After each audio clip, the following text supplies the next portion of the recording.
আর লম্বা সময় সেজদা দিলে কি হয়? ব্রেনের মধ্যে কি হয়? মাথার সাথে রক্ত সঞ্চালন বেড়ে যায়। সেজদা দিবেন, নতুন নতুন রক্তগুলো, পিঠের রক্তগুলো মাথার মধ্যে চলে আসবে, সার্কেলিং হবে, ঘুরবে বারবার। হ্যাঁ, আমার সারাদিন দাঁড়ায় থাকি না, রক্ত সার্কেল খুব কম হয়, দেখবেন এভাবে থাকে সোজা। হ্যাঁ, যখন আপনি শুয়ে থাকবেন বা সেজদা দিবেন তখন দেখবেন রক্ত খুব দ্রুত পাস হয় মাথার মধ্যে। যখনই আপনার ধমনীতে নতুন রক্ত আসবে তখন আপনার ব্রেন বেশি ফাস্ট ফাস্ট কাজ করবে। ওই জন্য মুসলমানরা যখন রাতে আল্লাহকে সেজদা দিয়েছে আর সকালবেলা কোরআন তেলাওয়াত করে পড়তে বসেছে, তখন মুসলমানদের দিনে যে 4 ঘন্টা পড়াশোনা গুলো যে কাজ হয়, সকালে 30 মিনিট পড়লেই সে কাজটা হয়ে যায়। বুঝতেছেন? এই জন্য সকালবেলা আমাদেরকে মৌলিক ইবাদত গুলো পালন করতে হবে।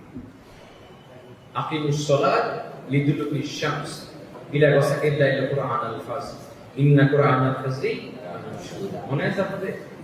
আল্লাহ রাব্বুল বলছেন তোমার নামাজ পড়ো সূর্য ঢলে পড়া থেকে গভীর রাত্রি পর্যন্ত, আর কোরআন তেলাওয়াত করো ফজরের পরে। আর এই সময় কোরআন তেলাওয়াতকে আল্লাহ কি করেন? ভালোবাসেন, পছন্দ করেন।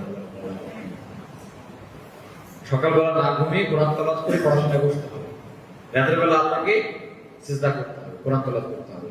আর সকালবেলা ছাত্র হিসেবে চমৎকার করে পড়াশোনা করতে হবে। সকালে 2-3 ঘন্টা পড়াশোনা করবেন, সারাদিনে দেখবেন 8-10 ঘন্টা কাজ হয়ে যাবে ইনশাআল্লাহ।